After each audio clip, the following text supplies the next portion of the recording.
is what flows in his fam's DNA. Dope is what flows in his fam's DNA.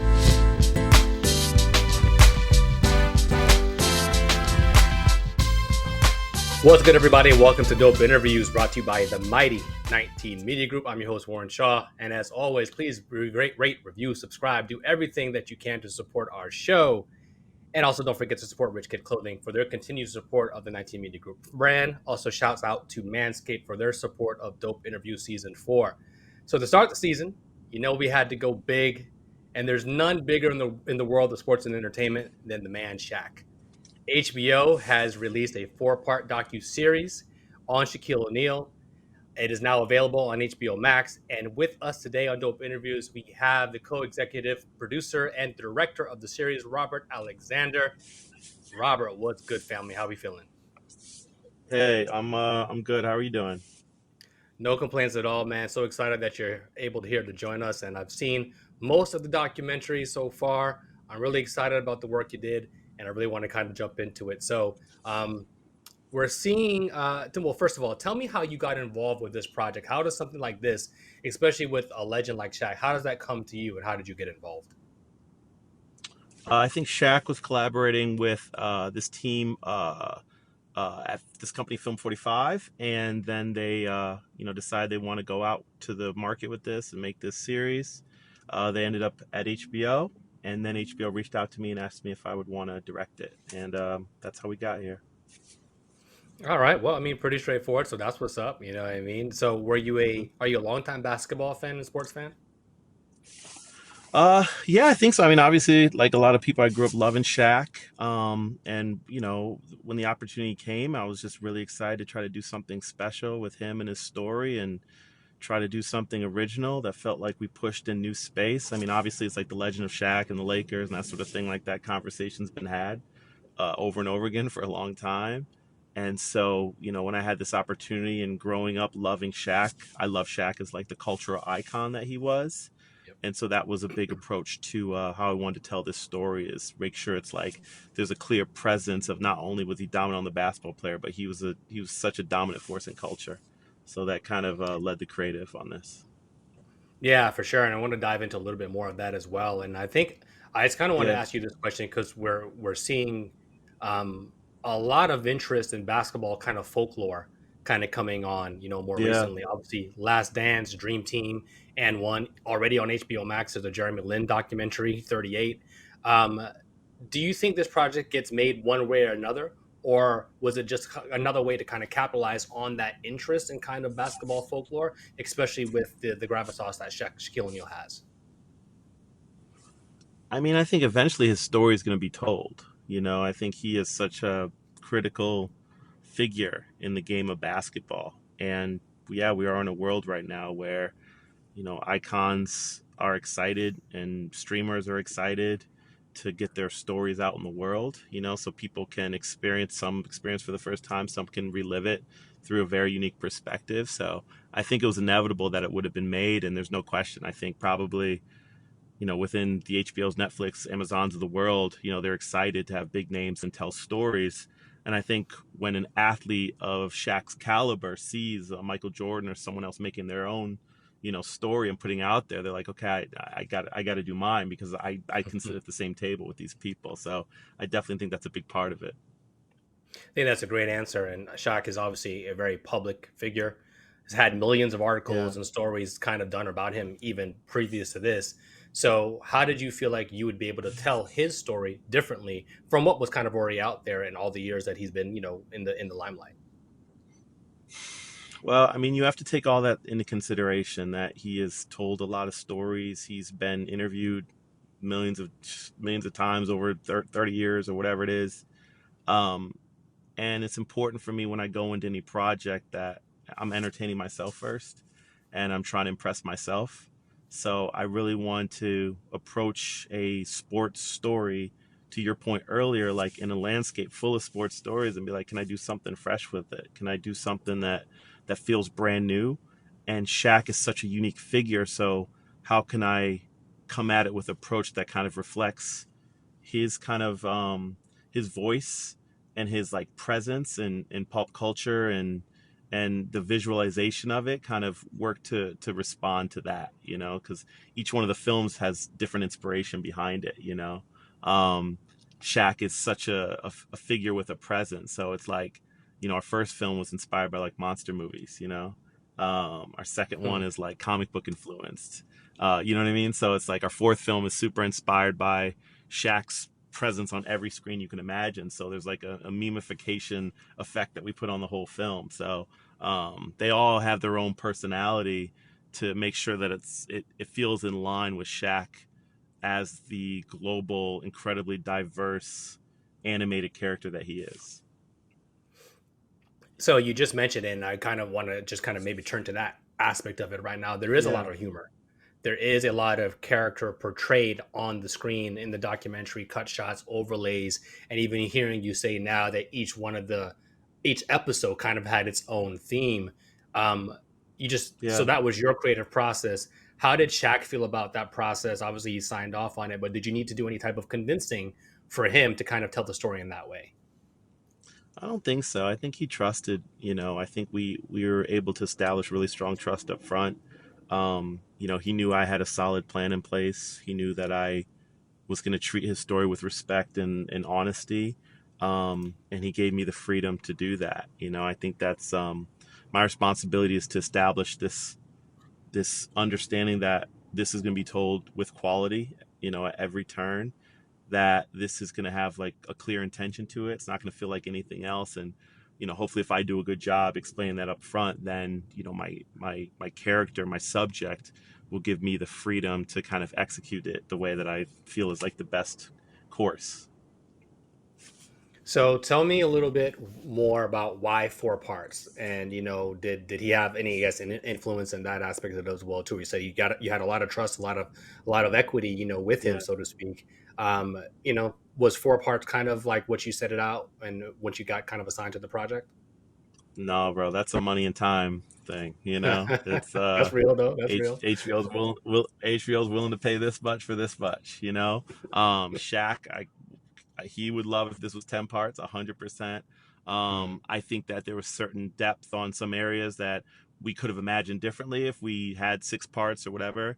Um, so that's one side of it. And then at the end of the day, though, I always feel like less is more. I never believe in stretching things out just to stretch them out. So I think there was always a place where we looked at the algorithm of what do we want to make sure that we cover in telling his story, how much time can we spend on it that it's still entertaining and it feels relevant and it feels exciting. I never want to get into a place where I'm trying to fill 8 hours where I feel like I have 5 hours of amazing content.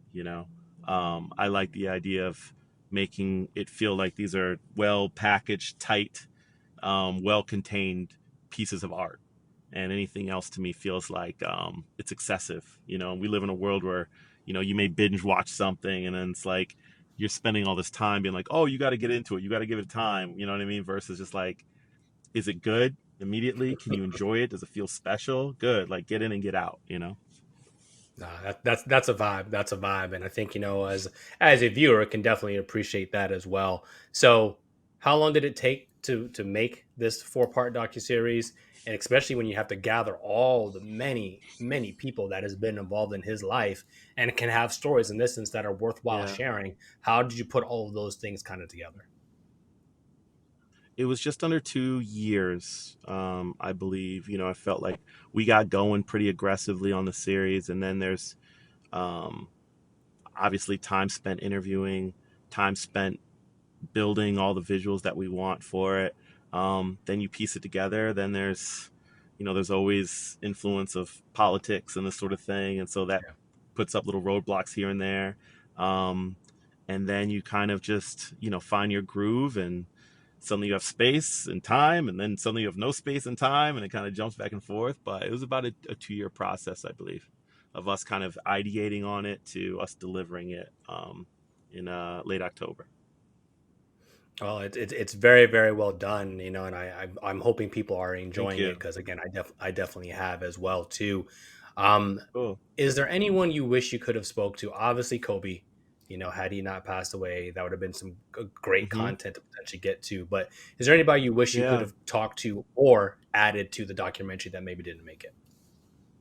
I don't think so. I mean, there were other people that we were having conversations with about being in the film, and things didn't work out for timing or whatever it is. But honestly, other than rest in peace to amazing Kobe Bryant, because he's such a pivotal part to Shaq's story. Uh, I don't think there's anybody that I felt like, oh man, we missed out, on anything like that. I felt like Shaq had some people that were incredibly important to him that he wanted involved in the series, and we were able to get everyone that was on his list.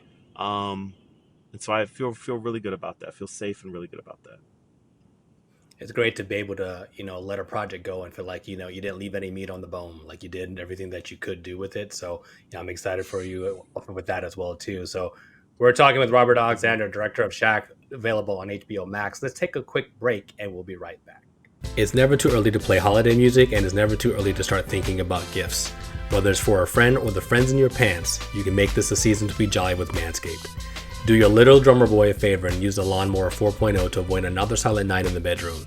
Then add in Manscaped's top-of-the-line shower products to have people thinking all I want for Christmas is you. Santa cares about his sack, and so should you. Look nice when you get naughty by going to manscaped.com and use code DOPEINTERVIEWS for free shipping and 20% off. That's manscaped.com and use a code DOPEINTERVIEWS for 20% off and free shipping. So let me keep it a buck with you. Manscaped is a pretty amazing, and if I might say, dope product. While the tongue-in-cheek lines about, your balls and all that stuff like that, it's a real situation there. But honestly, I actually use this product a lot to trim my beard, make sure I'm sculpted up and looking nice for my lady. She actually likes my new beard, so that's a positive for me for sure. So Manscaped is not just for the hair down there. It can be utilized for hair anywhere. And I definitely stand by this product. Again, manscaped.com. Use the promo code DOPEINTERVIEWS for 20% off and free shipping. And we're back here on Dope Interviews, sponsored by Manscaped.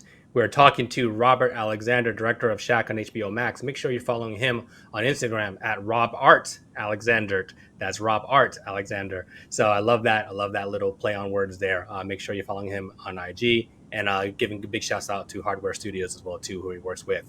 One of the many things the documentary does, Robert, is it does a great job of depicting Shaq's personalities. So Shaq is a very vivacious individual.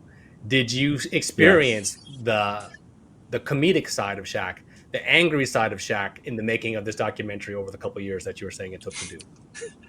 Yeah, I mean, there were moments where he was having a blast and we were laughing, and honestly had trouble getting through all we need to get through because I think we were having so much fun. Like, I love being with him.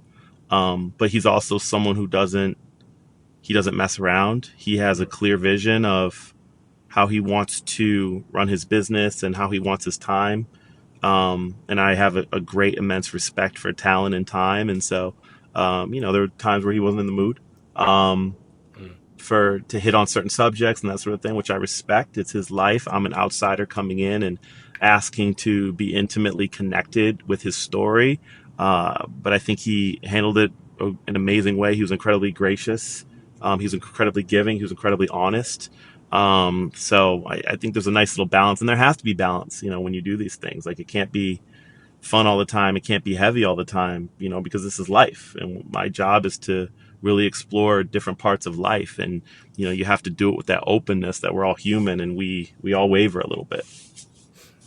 Robert, so I got to ask you, I mean, you mentioned, there were some times where it was hard to get through some of the things because you were laughing so much. Are you able to recall and maybe even share some of the more comedic moments on set or just kind of working with him that, that really kind of stood out to you?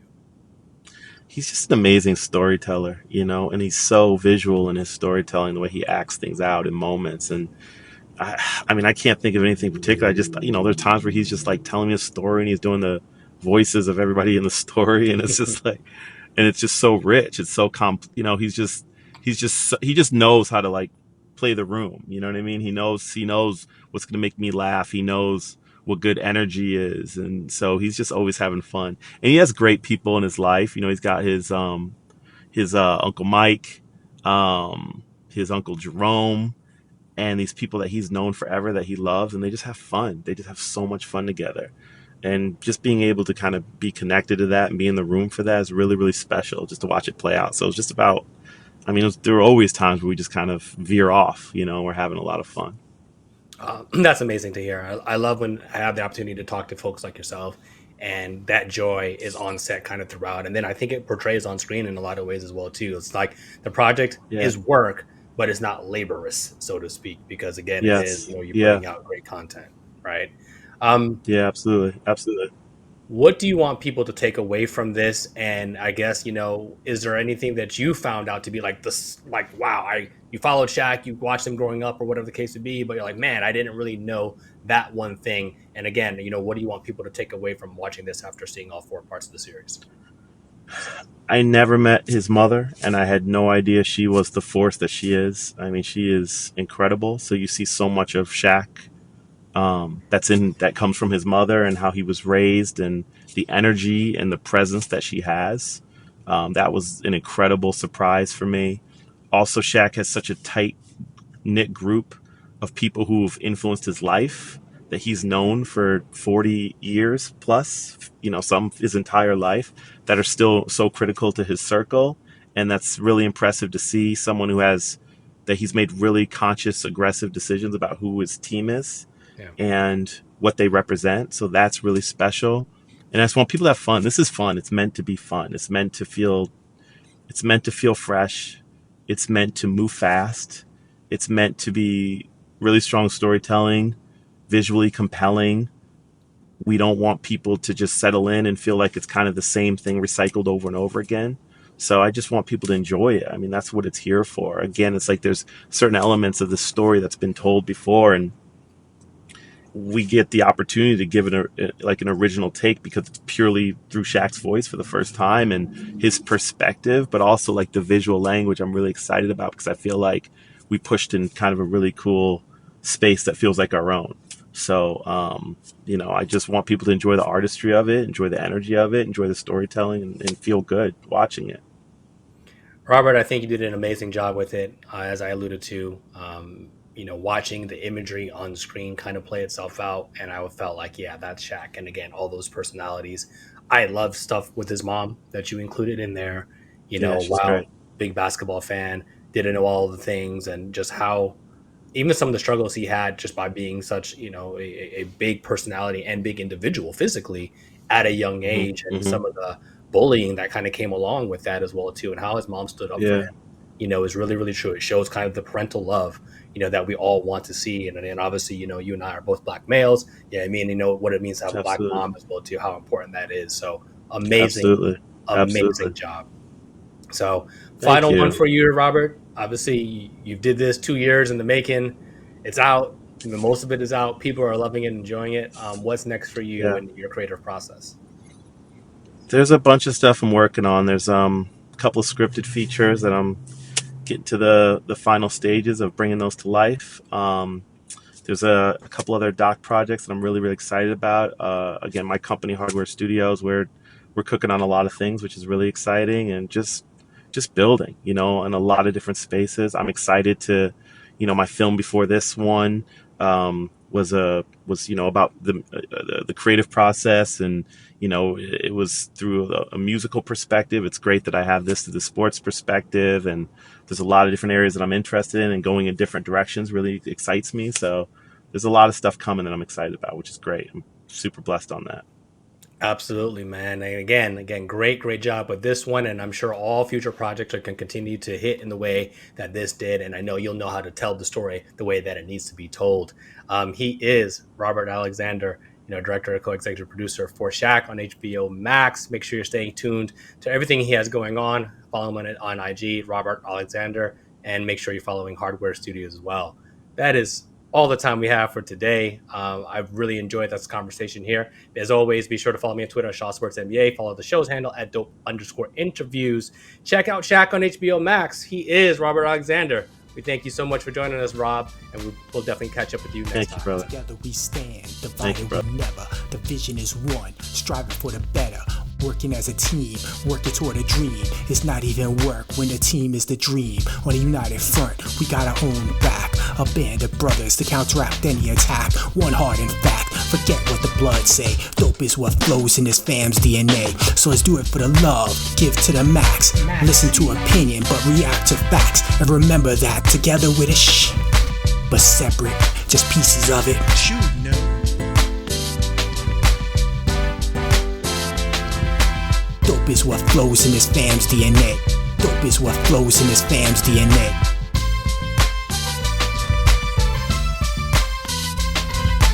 Family represent like a tree with names on it. We're free, no chains on it. Relieved, the pain's gone, I can see. We come together like questions on the quiz. Mojo Flow and Viz, man, you know what it is. And if ignorance is bliss, you're gonna hate this lesson. Organized intellect like a tropical depression. My symbol is the cross, a mic and ghost peppers. Cause I'm just a black sheep growing up to be a shepherd. Moonlighting as a weapon to protect the children. Every brother is a father, dynasties we're building.